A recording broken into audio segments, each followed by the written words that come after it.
I'm Jamie Heineman. And I'm Adam Savage. We're going to find out what happens when you strap a rocket to a 67 Chevy. Oh, yeah. Coming up, we turn a Chevy into a 350-mile-per-hour road warrior. This is so exciting. I'm going to have a grinectomy. Pop rocks and soda. Urban myth or recipe for disaster. Dude, your stomach's going to burst.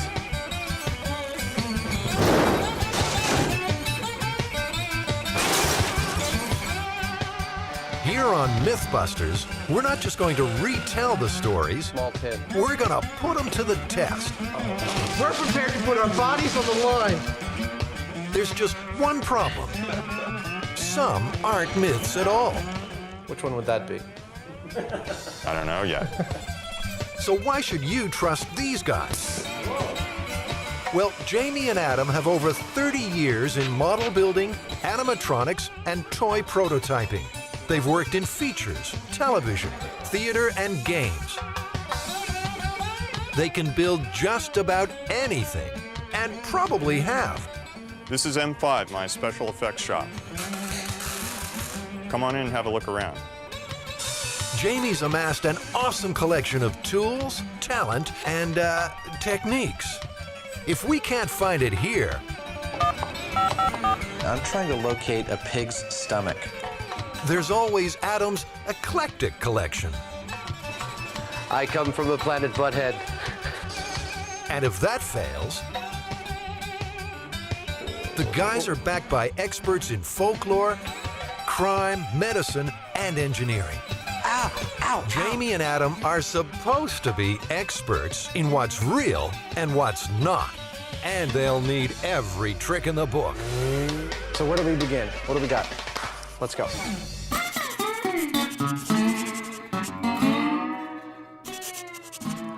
This is the big one.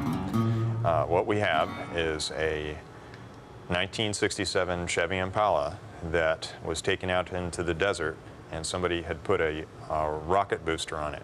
Now, they found out about it because there was a smoldering wreckage that the highway patrol there found. We pieced together a gentleman or an individual that had put a JATO, or a rocket assist takeoff unit, on an older model vehicle. The guy apparently was an Air Force sergeant, former Air Force sergeant. He made sure he had a long, straight road and there was nothing around. He got up to highway speed, about 80 miles an hour, fired the things off. The car had accelerated from like 80 to 300 miles per hour in a couple seconds. Yeah. There was a curve in the road, a slight increase or upgrade, and a mountain shortly thereafter. So he applies the brakes, and of course the brakes burn out. They found about 1.5 miles of skid mark. He didn't make the turn, he went airborne, and he crashed into the side of the mountain approximately 100 or so feet up in the air. So do we have any corroboration of this, or any photos, or anybody come forward?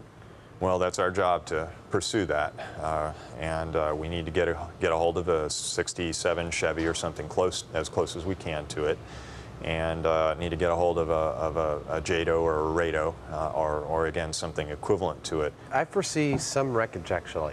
Well, personally, there's so many variables here in terms of, you know, a car that's got to accelerate even to 150 miles an hour for a 35-year-old car. It'll look really cool. It'll look really cool. I mean, that's going to be big flames shooting out the back. It's going to be great. I can't think of anything more fun than doing this.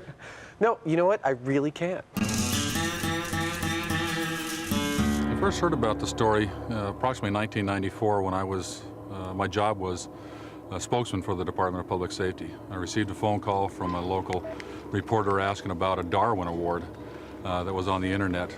The way the story read was that the Arizona Department of Public Safety, or the Highway Patrol, was the ones that did the investigation on it.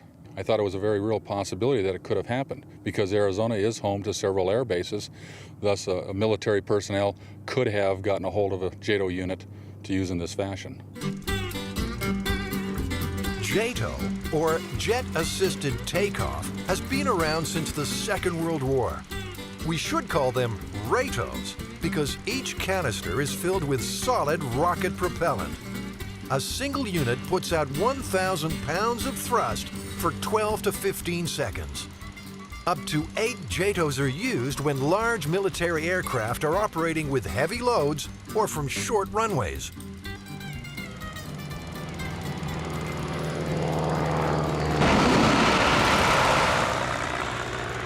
Do we think the military's just going to hand over one of these JATO bottles? What do we do if they don't actually let us have one? Well, I kind of doubt that they will. This is not the kind of thing that you would want to let the general public have access to. Yeah. Air Force Public Affairs. I'm not at my desk right now, so leave a message.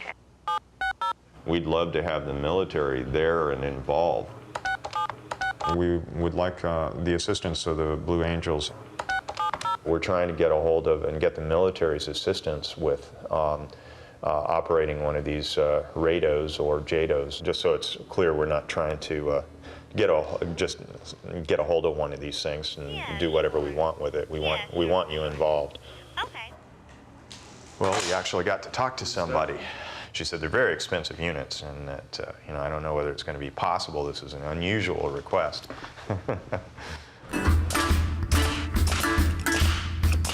Most good urban legends have good details, names, places, dates. In this case, often it's a Chevy Impala that the man was driving.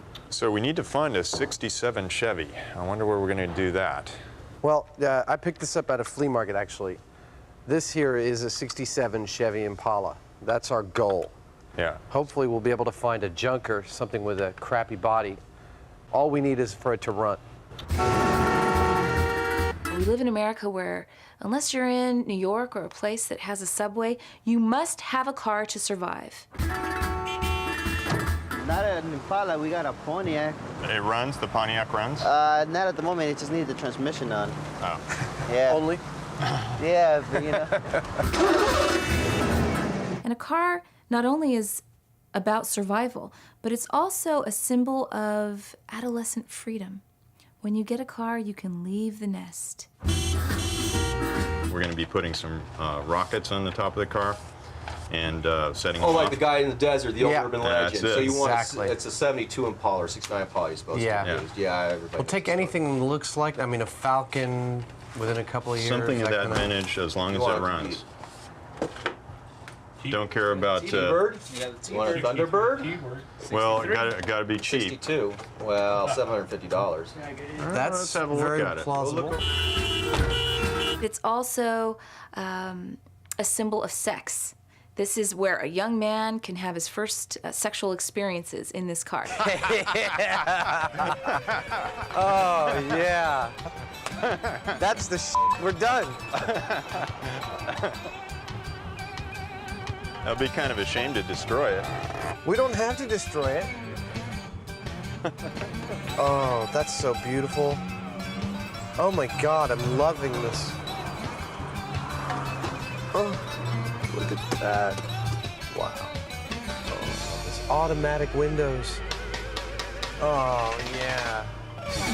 Is that your premise, though, to do that urban legend? Yeah. Why? You should get a Chevy, because I always heard the story with the Chevy. Because I always understand it'd be like a 69 to 72 Impala. Okay. Chevrolet, the beautiful shape for 1965. The Chevy Impala is an ideal candidate for urban legend status. It was first introduced in 1958. From the start, it was a prestige car within the reach of the average American. Unmistakable, a completely new look time cannot wash away. By the end of the millennium, sales exceeded 13 million, making the Chevy Impala the most popular full-sized car in American history. See the beautiful shapes of Chevrolet for 1965 at your Chevrolet dealers now. We need it to run. Need it to run. Needs This one it. may run. It's got a bomb motor in it. What do you mean? You're gonna put rockets on it? It'll go. We're going to destroy the car. Of course you are. That's half the fun. Thank you anyway. Thanks very much. No problem. Despite its popularity, the Impala is proving as hard to procure as JATO rocket.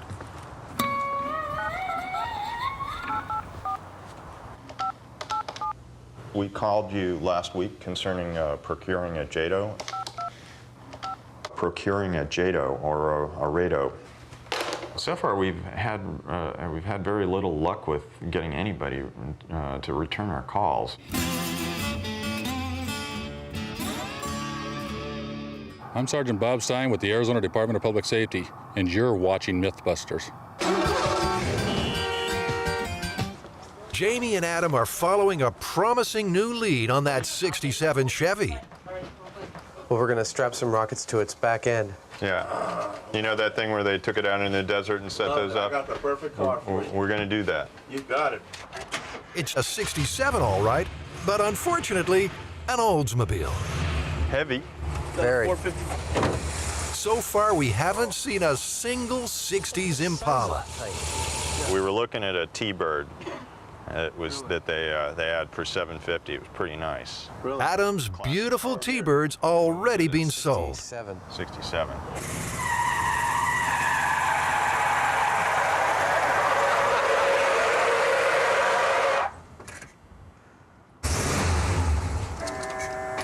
This is your car if you want a car to put a rocket on. She's fast. Just as we've given up hope of finding our car in time,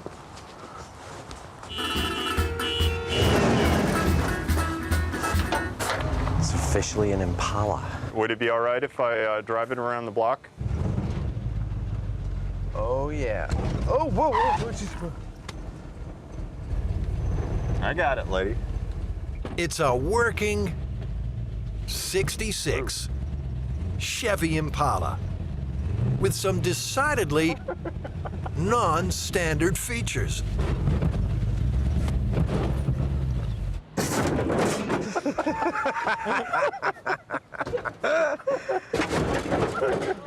This is without a doubt our car. It's destiny. I think the hydraulic aspect of it is just hysterical. You know, this thing we get a couple of get the rocket mounted right up here. I mean, this is nice and sturdy. We're gonna mount it on top? That's what the legend shows. Well, thank you very much. Really appreciate it.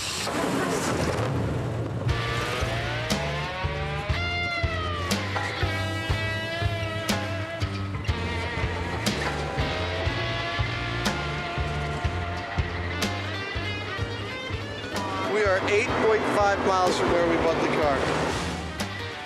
It's 100 degrees. We're 3 hours from the shop. And thanks to a blocked fuel filter, our rocket car is doing exactly 0 miles per hour.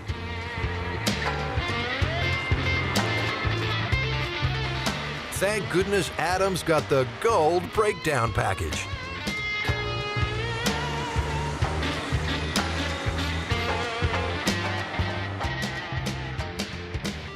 So, the Air Force apparently called us back and turned us down on the JATO rocket? Permission denied. Yeah, I think, did they call us back again just to deny permission again without being asked? Twice. So we got these things. Yeah. How are we gonna, these are the hobby rockets. This is like an example, one of the tubes. How are we gonna fire these off? Well, these are actually more powerful than the JATOs. The ones that, you know... But they're smaller, how's that possible? Well, we're gonna use more of them. While they're running, they put out 1,500 pounds of thrust as opposed to 1,000 pounds, but they only last for 4 seconds. We're going to get several of them, and we'll set them off successively.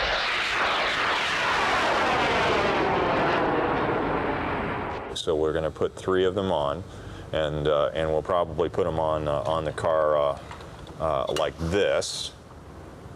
We have a qualified operator that you have to have a license a federal license to be able to purchase these things and operate them. I would hope so. Yeah, and so we're going to have those guys set them off, and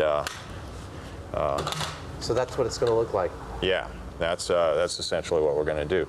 We'll have to reinforce it and everything. That's all fine in theory. But it's an awful lot of power to put on the roof of a junker.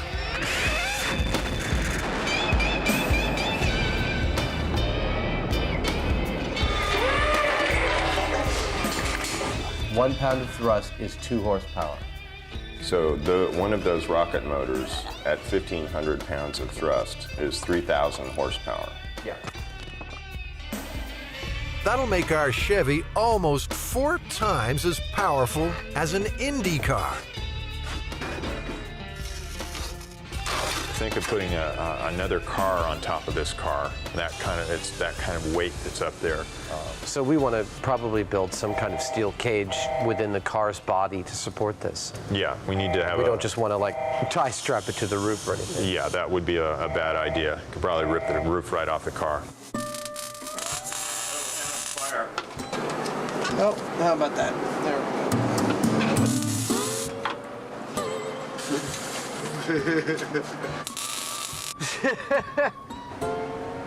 Adam, you're gonna get sick. I believe I'm already sick. Give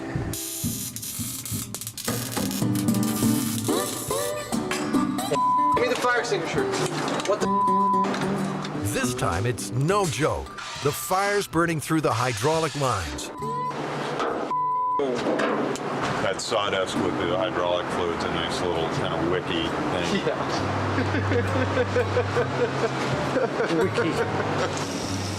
I was thinking that we would drill up through here and bolt the top frame onto here.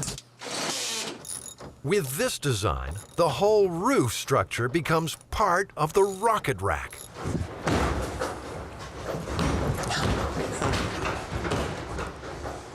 Well, One, two, three, let's jump together. These tubes will hold the hobby rocket motors firmly in place. Fins for the rocket.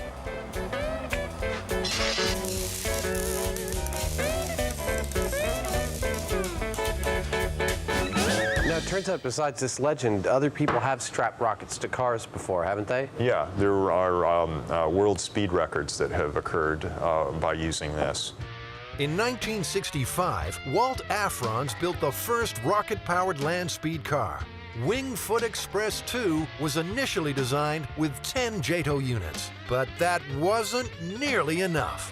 25 rockets eventually blasted the car to an unofficial top speed of 605 miles per hour. Of course, you have to remember that those are unusual cars. They're usually very long and They're basically built like for rockets this. with wheels. Yeah. So this also begs the question, where do we fire this car off? There are some lakes, dry lake beds to the south of here towards LA, so we'll probably try one of those first to see whether we can get access to something like that.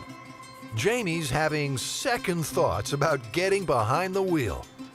If this behaves like the legend says, we're going to have a 3,000 to 4,000 pound projectile out there.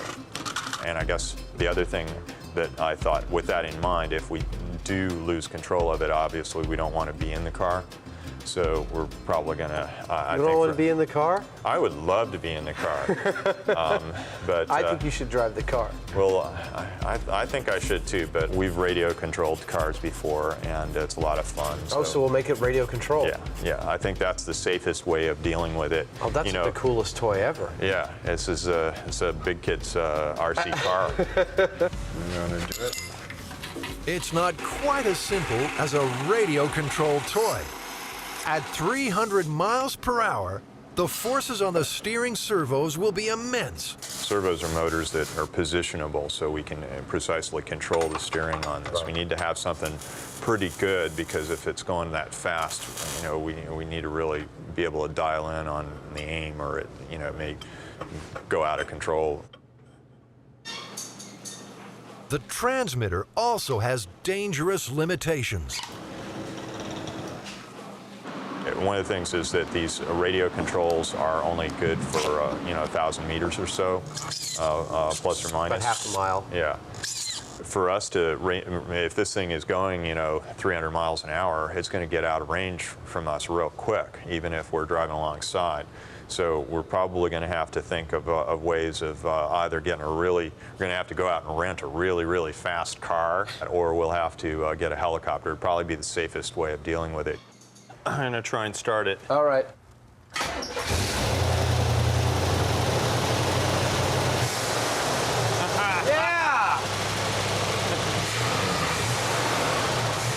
Jamie's going to need every bit of control when he hits top speed. At 350 miles an hour, a Chevrolet Impala, all the windows will pop out of it and the roof will pull off. Andy Granatelli knows all about speed. He holds 21 Hall of Fame records. Many were set in conventional vehicles. He claims the top speed for a street machine, an awesome 241 miles per hour. At this velocity, wind resistance is the biggest enemy. The car would become airborne at a little over 200 miles an hour. The car would just raise the front of it up and would flip over. In other words, because the air would get underneath the front of the car. Yeehaw! Jamie plans to use the Chevy's hydraulics to combat those forces. Lowering the hood should give considerable aerodynamic efficiency. It will also help with what he's been told is the most vital factor. The most difficult thing about this whole deal is probably getting this straight on the car. There's no real true center line that we know is actually the direction the car is going to go. We have, according to the experts, a 6-degree misalignment is going to put about 100 to 150 pounds of push on the tail of the car. You come over that way. I'm okay. I'm all right. I'm all right. I'm just fine. Nothing's broken. Nothing's hurt. That was a little bit of a shock. I just had a massive release of adrenaline. Okay, so... I am my own stunt double. That way. All right. Yeah, that's as good as anything. So that's right about 86. And that's right about 86. Beautiful. Let's tack this puppy down. I can't wait to set this thing off. I'm going to be in a helicopter, and I've never ridden in a helicopter before, radio controlling a 3,000 horsepower rocket-driven radio-controlled car. What could be better? You know, you could just kill yourself when you were done, because it's just like, it ain't getting any better than that. It's all going downhill from there.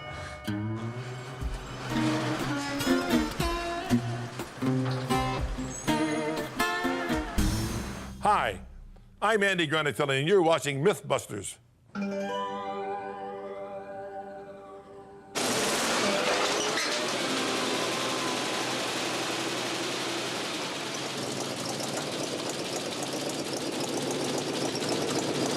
And so the fun begins.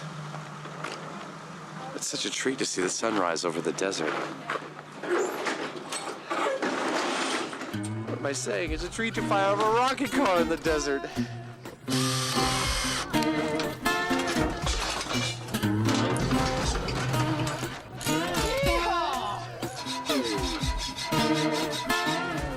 Finally, all the pieces are coming together on the lake bed. With a bit of luck, we'll soon know if the JATO rocket myth is indeed possible. I'm just setting the fail-safe on this. These radios actually leave an instruction with the receiver to return to a certain position if they should lose communication. Yeah, I think so. Jamie will be joined in the chopper by Eric Gates. He and his brother Dirk have over 20 years' experience in amateur rocketry. They plan to fire the motors by remote control. Go. 1, 2, 3, 4. 1, 2,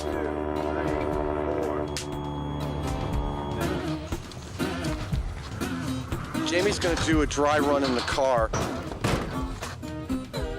The rocket guys, I think, are going to do a test fire, so all systems are good. I expect it's probably about an hour to actual firing.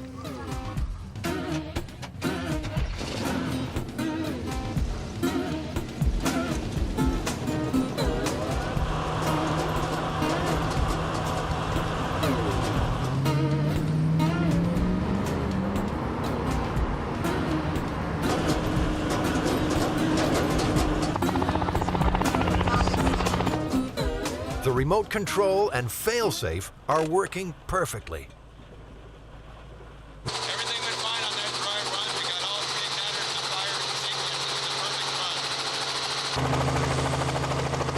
Well, you know, I'm not at all happy. The reason being that unless something goes wrong on the first test, it makes me nervous because that means something's going to go wrong later. How you doing? Adam Savage. If this new visitor is right, Jamie may just get his wish. I looked at it, the mount's not strong enough, number one. The mount's not straight either. We warned them about straightening the mount. It's got to be dead straight or it'll steer the car all the time. George should know. Not only did he work on the Apollo program, he's conducted numerous speed trials out here. 8 points welded into the frame of the car. I hope it works. I mean, you know, because I don't want you to dig up my leg bed. Not exactly comforting words for our final briefing. The helicopter's going to do a pass around just like we did the last time. About the time that it passes in front of the car, I've released the brakes and the car's going to start to roll. Like the myth, our plan is to get the car up to 80 miles per hour before firing the rockets. Giving it a lot of gas. When the motors go, they're going to have a tendency to scare you. So when you're hearing the 3, 2, 1, brace yourself, don't veer. Sound like a jet engine. It's going to get a 15-foot flame out the back. 15. Yep. Is that when the rocket fires, is it going to cause the... We don't know. We don't know. The car might end over end, whatever. You want to be far enough away that you have, you know, several seconds. Cool. And if you do, a general rule of thumb with that kind of thing, if you do see something coming at you, go off at right angles to it. Don't try to outrun it. The crew are not the only ones who'll be keeping a close eye on the rocket car. It seems to have attracted the interest of security at nearby Edwards Air Force Base. Let's have a good burn, man. Yeah. Get your game face on. Good luck. This is so exciting. That cardboard box at the front of the I'm going to have a grinectomy.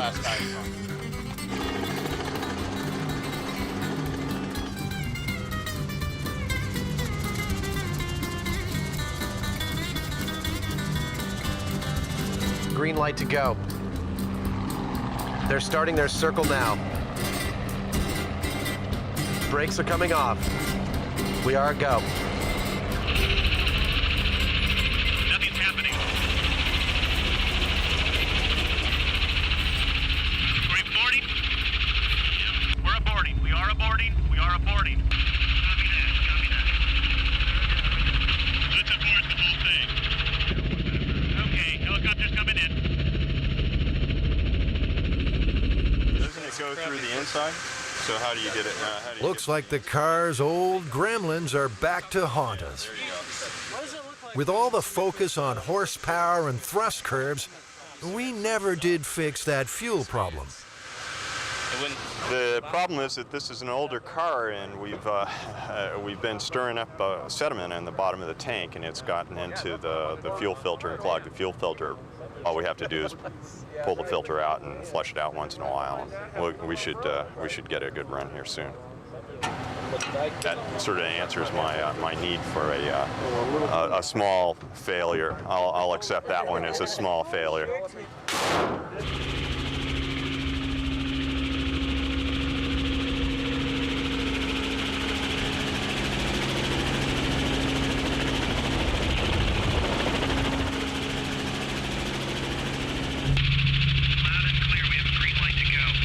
To go.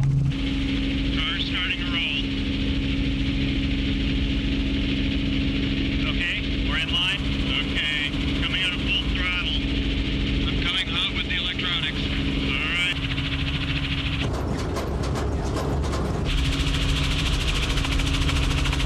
Okay, go ahead, set them off. Okay, helicopter's at speed. Firing in 3, 2, 1. Fire. 3, 2, 1. Firing. 3, 2, 1. Firing. We got them all. It's been a long road, but finally, we have liftoff. 3 rockets, 4 seconds, and 1,500 pounds of thrust apiece. That's 3,000 horsepower, for 12 seconds. Just like a JATO.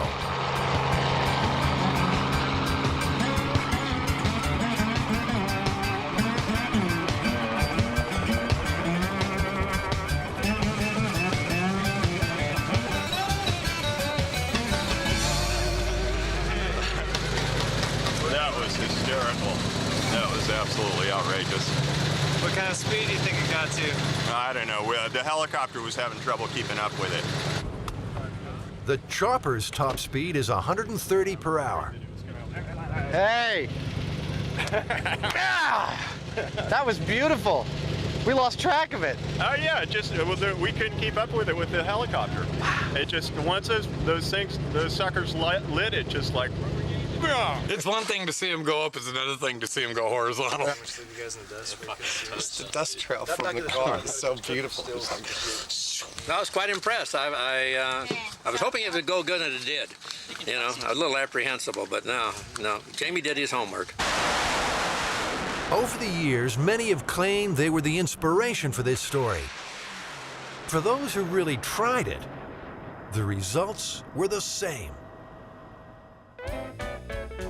In 1957, Dodge was filming an ad on this same lake. They replaced the gas tank with a single JATO bottle. The car topped out at 140 miles per hour. So, Jamie, given the structure of the original myth that the guy ignited the rocket, accelerated to like 350 miles per hour, supposedly hit the edge of a curve of the road and was airborne for several seconds before hitting the side of a cliff, do you think it's possible? Didn't happen. Yeah. They'd have to have at least around 4 times the power that we did. Back in '46, Andy Granatelli and his brothers did just that. They put 8 JATOs on an Indy racer. The explosion was horrendous, and the thrust was such that you couldn't believe it. We looked at each other as if we were going to the moon. The rocket left not a little fizzle like this, but for about 300 feet long, for wider than the road and higher than the telephone wires, a tail of fire. And the car accelerated up to approximately 180 miles an hour. I mean, and believe me, I mean, it was unbelievable. Andy's antics may well be the origin of the JATO myth. One thing's for sure, we can all quit calling the Arizona Department of Public Safety. There never was a crash site found in Arizona, nothing even vaguely familiar. On occasion, we still get people inquiring about it, and we posted it on our website stating that it is a myth. That was a lot of fun, though. Yeah, it was great. Just those few seconds being in that chopper, right trailing behind the car, seeing those things set off, it was indescribable. Just seeing that car kind of go. I mean, it was beautiful. It was gorgeous.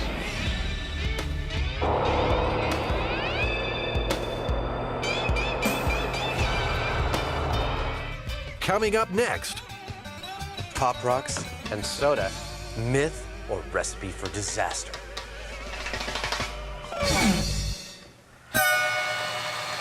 I'm Jamie Heineman. You're watching Mythbusters. I hope you cut that out.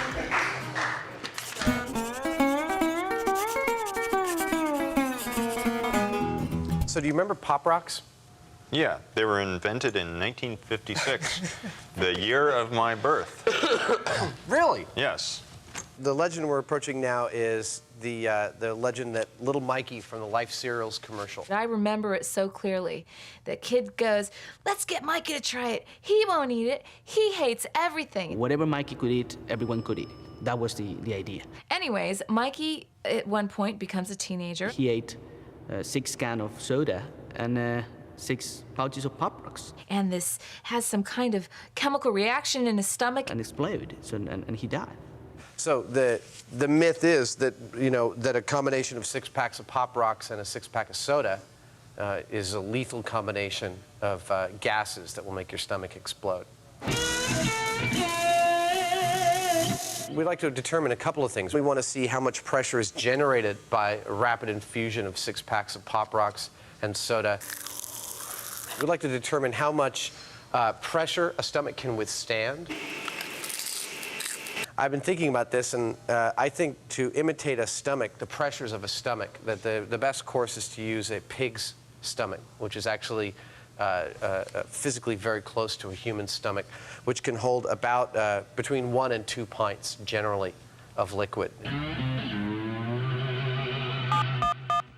I'm trying to locate a pig's stomach. A pig's stomach. Should we continue further? Is this about the size of a human stomach? I really could say. How large is it? I mean, it's obviously it's deflated, right? Like a swimming cap. What? Like a swimming cap. Like a swimming cap. A very, very meaty swimming cap. Originally, the idea was to create an instant carbonated soda by General Foods. Can I try some? Yeah, absolutely. They discovered actually that when you ate those nuggets, there was like a sizzling or popping sensation in your mouth. I'll tell you, it's been 25 years, but I know exactly what this is going to feel like. Have you had them before? Long time ago, yeah. All right. And in 1975, they decided to launch Pop Rocks, as we all know Pop Rocks. It's kind of gross. The difference between normal candy or normal standard hard candy and Pop Rocks is that when the candy actually is still like melted, you put carbon dioxide under certain conditions of pressures that I believe is 600 psi.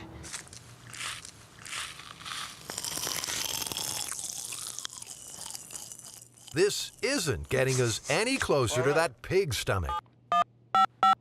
Does it have like the esophagus and the intestines attached at all? No. Just the stomach. I need all the tubes attached to it. Would it be possible to get it with as much of the attachments to it as possible? No. It turns out that the Food and Drug Administration have listed the esophagus and bowel as hazardous substances. 58025 south. It looks like that says 580 is going. Well, I think we should just get a real pig and feed him. It'd be kind of fun to watch and see what a pig does when you feed him a bunch of it. See, again, there goes your lack of political understanding. You can raise so much hell with that. It's better to kill the pig first and then give it to him? Absolutely. People are much more comfortable with that arrangement. All right, here we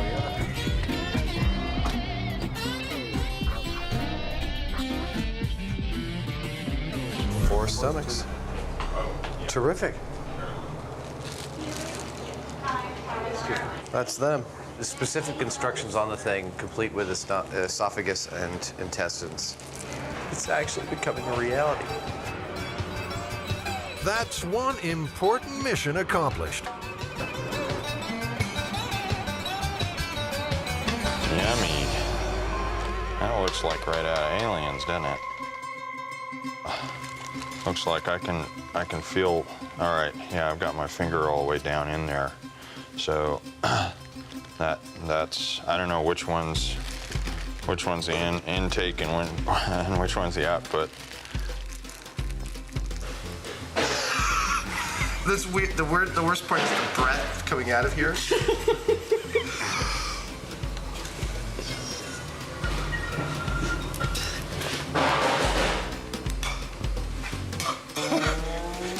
Soda.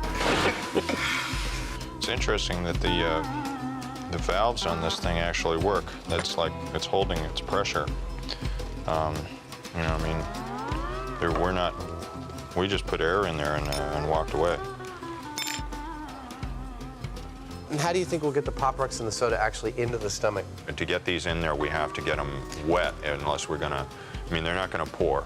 They're gonna stick along the side. They're gonna immediately clog the hole. You know, I had an idea. Yeah.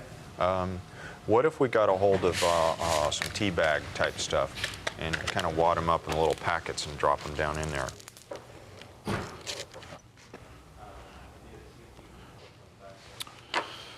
It's too big. Well, the packet's not going to work. It's too bulky, and so that's that. I think we want to equate a worst case scenario here. You know, like the Pop Rocks are going in one bunch along with the soda, I guess as rapidly as you could do it. I mean, as rapidly as someone might drink it. Big syringe then. A big syringe? The myth appeared, I believe, was in 1979, 4 years after the candy was launched. And actually has devastating consequences for the brand name. Sales dropped down to almost nil. Okay, so one of the things we have to figure out is how are we going to hang this thing? What about mounting it in our skeleton over there? Sure. There's plenty of tie points in the rib cage. Yeah, and it'll, you know, we'll get to see, you know, fluid dribbling out this out of the skeleton, and you wanted the dramatic effect that'll do it. Yeah, and of course, actually, the inlet tube will have to come up and out through the mouth of the skeleton. Yeah. And you know where the outlet tube is going? No. Where is the outlet tube going? Oh, don't make me say it. By the time we're done, he'll be playing the piano just like old times.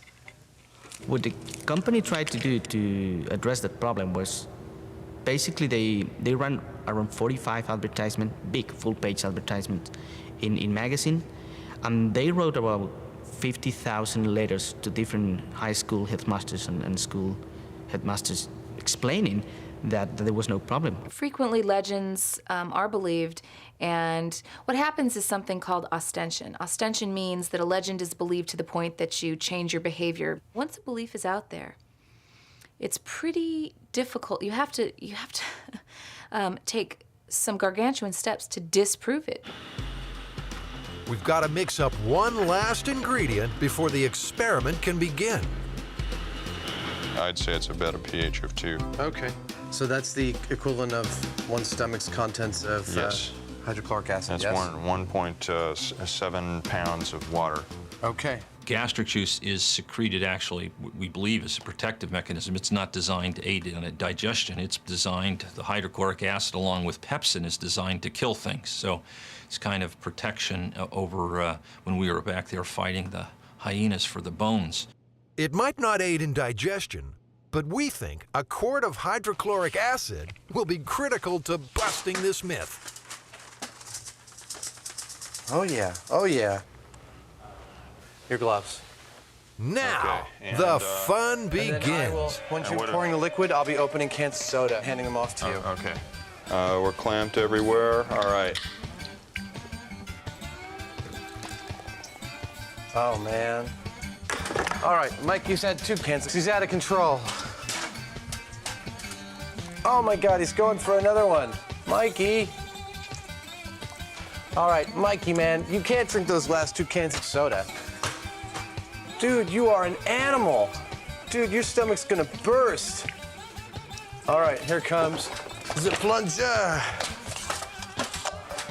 Slow down. You didn't need to drink it that fast. Listen to that. You can hear those Pop Rocks going for it. Well, that's pretty impressive. Oh, there goes a burp. Mikey's burping. Come on. Oh, man. Look how big that stomach's getting. All right. It's more or less got it. All right. Wow. Okay, I wouldn't have called that he could drink all that soda and Pop Rocks at once.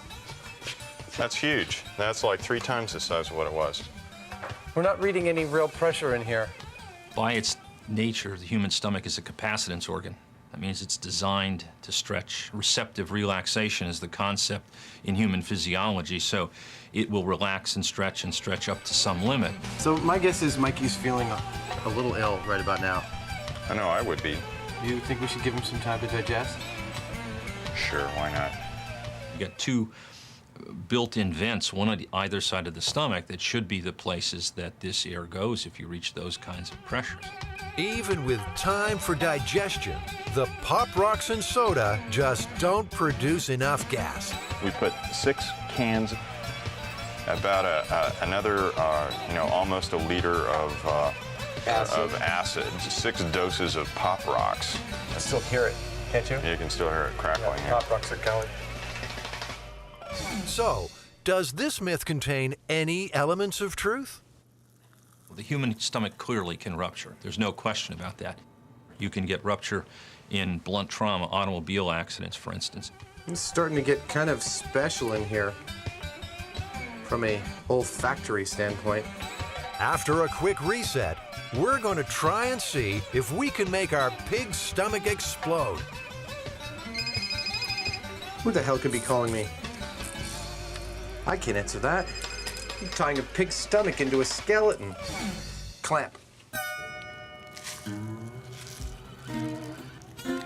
My name is Fernando Arguis, Vice President General Manager of Pop Rocks Incorporated, and you're watching Mythbusters. Now, it turns out that in the annals of medicine in the last century, there are a half dozen cases of people's stomachs exploding from an excess of CO2, usually from something like baking soda. We're going to see how the bicarbonate of soda compares to Pop Rocks in terms of the expansion of the stomach. Oh, right. 1. Let's do 3. That's an awful lot of sodium bicarb.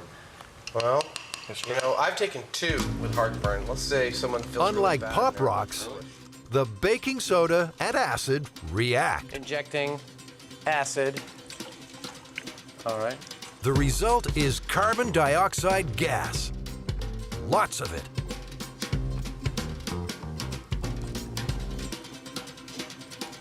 Okay, 1 down. Yummy, and good for you. Single most popular food item in the United States. 3 cans down.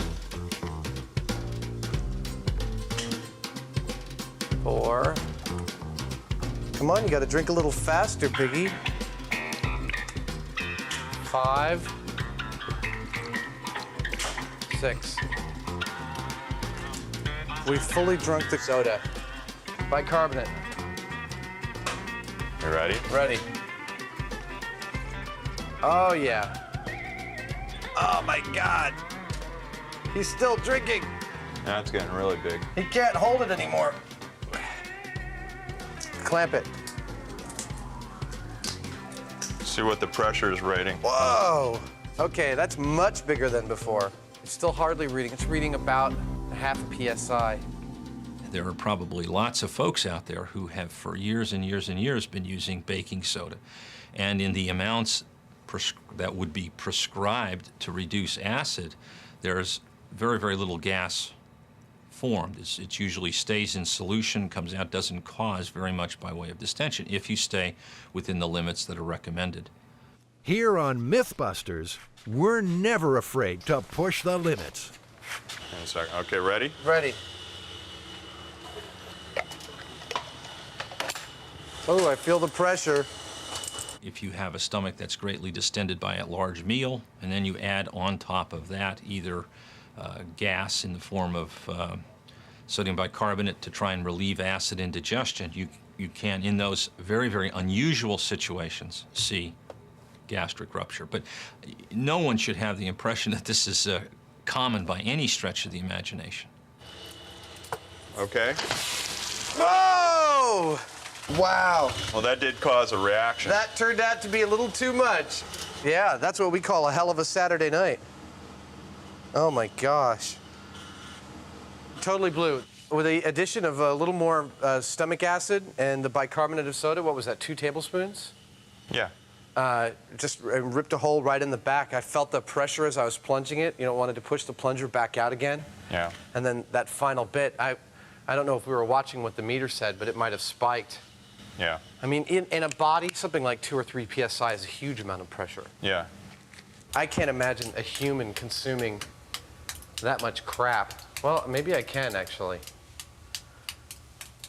Well, the sodium bicarb with the person's own stomach seems to me to be the main thing. Yeah. Somebody that's just taking, eating candy or something, I don't see it happening. Mythbusters tried to contact John Gilchrist, the actor who played Little Mikey. He never returned our calls. Another one bites the dust.